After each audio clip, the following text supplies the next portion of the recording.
धरणामध्ये असणारी वाळूची जी साठा आहे तो सगळ्यांची गरज भागू शकेल असं माझं मत आहे. साहेब, या वक्तव्यातून कुठतर आपण वाळू तस्करांचं समर्थन करताय? कुठतर जिल्हाधिकाऱ्यांना सांगितलं होतं मी की लक्ष देऊ नका बाबा, हे होतच राहतं, म्हणजे नेमकं काय असं आहे समजायचं? की तुम्ही सगळ्या गोष्टी गंभीर घेऊ नका.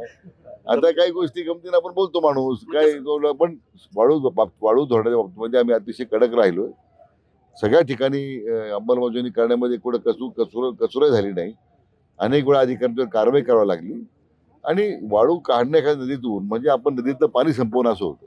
म्हणून त्याला विरोध माझा नेहमीच त्याला विरोध राहिलेला आहे. महायुतीतले रुसवे फुगे कधी संपणार आहेत? मंत्रिपदावरून सुरू आहे सगळं.